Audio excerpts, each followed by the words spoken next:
नमस्ते बच्चों। गर्मियों की छुट्टियां खत्म हो गई हैं और अब आपका स्कूल वापस से शुरू हो गया है। छुट्टियों के दौरान आप खेल कूद में व्यस्त रहे होंगे या कहीं घूमने चले गए होंगे और खुद को रिलैक्स भी किया होगा। लेकिन अब दोबारा स्कूल शुरू हो गए हैं और फिर से पढ़ाई पर फोकस बनाना है। एग्जाम्स की तैयारियों पर ध्यान देना है, सिलेबस के कंटेंट को देखकर तैयारी भी करनी है। लेकिन ऐसा हो सकता है कि छुट्टियों के बाद इन सब चीज़ों को करने में थोड़ा आलस आए, मन ना करे या फिर शुरू में थोड़ी कंफ्यूजन हो, क्योंकि जब हम एक तरह के रूटीन में आ जाते हैं और फिर वापस उसे बदलना हो तो थोड़े एफर्ट्स हमारे लगते ही हैं। इस वीडियो में हम इसी बात पर फोकस करेंगे कि कैसे खुद को पढ़ाई और स्कूल के लिए हम दोबारा से तैयार करें, और इस प्रोसेस में यदि हम स्ट्रेस महसूस करें, लेजीनेस फील करें या कंफ्यूजन फील करते हैं तो उसे हम कैसे डील कर पाएंगे। आइए शुरू करते हैं। तो बच्चों, सबसे पहले बात करते हैं पोस्ट वेकेशन एंजाइटी की। पोस्ट वेकेशन मतलब छुट्टियों के बाद का समय, जब हम फिर से पुराने रूटीन में आना शुरू करते हैं और ऐसे में थोड़ा लेजीनेस, नर्वसनेस और घबराहट फील होना आम बात है। इसमें सबसे पहले हमें अपने स्लीप साइकिल पर काम करना जरूरी होता है, क्योंकि आपके स्कूल का एक निश्चित टाइम होता है, जैसे सुबह 7 से 1 या फिर दोपहर 12:30 से 6:30 या फिर सुबह 8 से दोपहर 2 बजे तक का टाइम।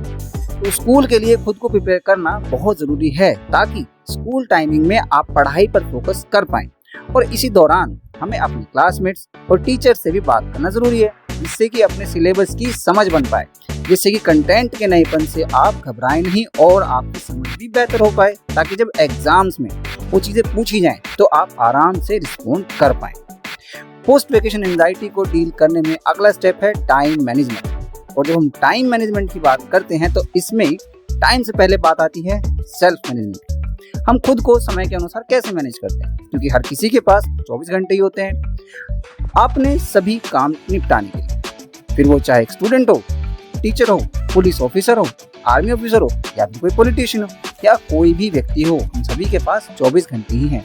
और जब हम इन 24 घंटों की बात करते हैं तो इसमें पढ़ाई, लिखाई, खाना पीना, सोना, ये सब एक्टिविटीज आती है।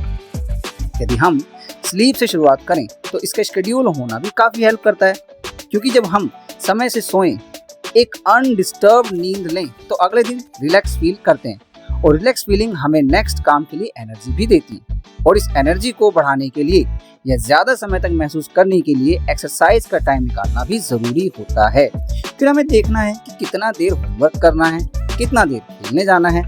घर के कुछ छोटे मोटे काम भी आ जाते हैं जिन्हें निपटाना भी बहुत जरूरी होता है। और जब हम पढ़ाई की बात करते हैं तो इसमें हमें देखना है कि हम स्कूल, ट्यूशन के साथ सेल्फ स्टडी को कितना टाइम दे पा रहे हैं, क्योंकि जब आप स्कूल या ट्यूशन या कोचिंग में अपने टीचर्स की गाइडेंस में पढ़ते हैं तब आप उनके पर्सपेक्टिव से पॉइंट्स को समझ रहे हैं। लेकिन कई बार एग्जाम्स में जब हम कहीं फंसते हैं और हम वो सारे मेथड्स भूल जाते हैं, हमें याद नहीं आते हैं, तब हमारे खुद के एफर्ट से पढ़ी हुई चीज़ें हमारे बेस को क्लियर करती हैं और वो हमें समझ आती हैं, क्योंकि उसे हमने खुद से या खुद के पर्सपेक्टिव से पढ़ा है और समझा है। इसलिए कुछ समय निकालकर अपने फ्रेंड्स से स्कूल में सभी सब्जेक्ट से कंटेंट और सिलेबस के बारे में डिस्कशन जरूर करें। इसमें टीचर से भी हेल्प लें ताकि आप फर्स्ट टर्म के एग्जाम से पहले सिलेबस के साथ सिमिलर हो पाएं और उसे समझ पाएं।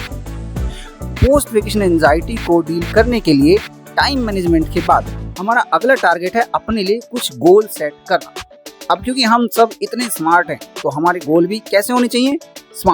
स्मार्ट गोल्स का मतलब होता है specific, measurable, achievable, realistic and time bound. Smart एक एक्रोनिम है जो 5 इंपॉर्टेंट क्वालिटीज को बताता है जो किसी भी गोल को इफेक्टिव और अचीवेबल बनाती है।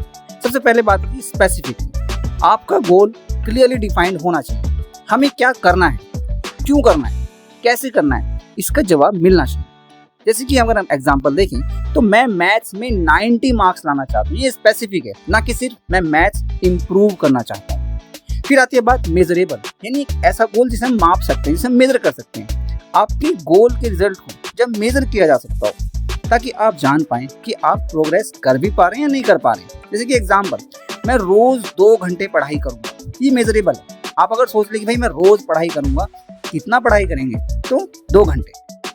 फिर यहाँ पर बात आती है अचीवेबल, यानी कि ऐसा गोल जिसे हासिल किया जा सके। आपका गोल रियलिस्टिक होना चाहिए, ना कि बहुत इजी और ना ही इम्पॉसिबल। अपने टाइम, रिसोर्सेज और एबिलिटी के हिसाब से प्लान बनाना होता है कि मेरे पास इतना टाइम अवेलेबल है और मैं इतने टाइम में इतनी चीज़ों को अचीव कर पाऊँ। जैसे कि मैं 1 महीने में 5 किलोग्राम वेट कम करूँ। ये अचीवेबल है अगर आप प्रॉपर डाइट और एक्सरसाइज कर रहे हो, लेकिन अगर आप ऐसा नहीं करेंगे, अपने एक्शंस वैसे नहीं रखेंगे, तो हो सकता है कि इसे आप अचीव ना कर पाएं। और बिल्कुल ऐसे ही पढ़ाई में भी होता है।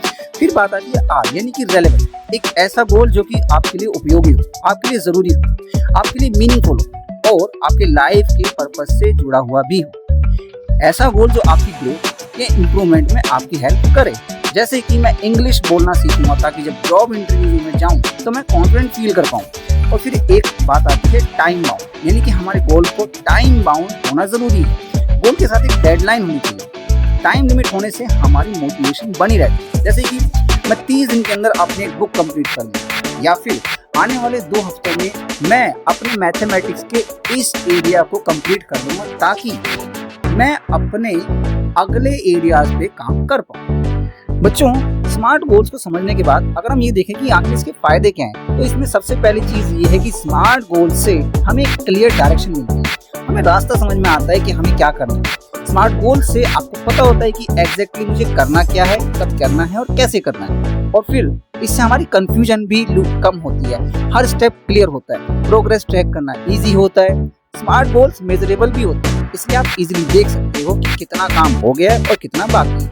स्मार्ट गोल से हमारा फोकस भी बढ़ता है। जब गोल स्पेसिफिक और टाइम बाउंड होता है तो आपका ध्यान इधर उधर भटकता ही नहीं। बच्चों, इतने सब एफर्ट्स करने के दौरान ऐसा हो सकता है कि आपको स्ट्रेस फील हो, ये थोड़ा अनइजी भी लगे, तो उसके लिए कुछ रिलैक्सेशन एक्सरसाइज भी होती हैं। जैसे अगर हम एक का प्रोसेस डिस्कस करें तो वो कुछ इस प्रकार है। जैसे कि सबसे पहले just close your eyes and breathe in, मतलब आप सांस लीजिए एंड जस्ट काउंट 1 2 3। फिर अपनी सांस को होल्ड कीजिए, मतलब रोकिए 1 2, और फिर उसके बाद अपनी सांस को बाहर कीजिए यानी कि एक्सहेल, ब्रीद आउट 1 2 3 4। और आप इसे लगभग 3 बार यदि रिपीट करें तो आपको होने वाली एंजाइटी, घबराहट कम हो सकती है।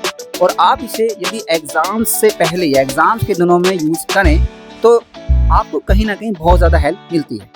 और अंत में हमें ध्यान रखने की जरूरत है कि school is just not about books. मात्र किताबें इस एग्जाम जैसी चीजों का ही रोल नहीं है स्कूल में। यहाँ हम समाज के बारे में, अपने बारे में सीखते हैं, ग्रो करते हैं, सपने देखना शुरू करते हैं कि जीवन में आगे जाकर हम क्या करेंगे। समाज में हमारा भी एक रोल है। हमें एक रूटीन सेट करना होता है पढ़ने के लिए, खेलने के लिए, रिलैक्स करने के लिए, और कुछ गोल्स अपने लिखने जरूरी है। कोशिश करनी है कि हम उन्हें फॉलो करें और उसके लिए एफर्ट्स भी करें। अपने टाइम को वाइजली और ध्यान से यूज करना है ताकि हम प्लान किए हुए हर काम को कर पाएं।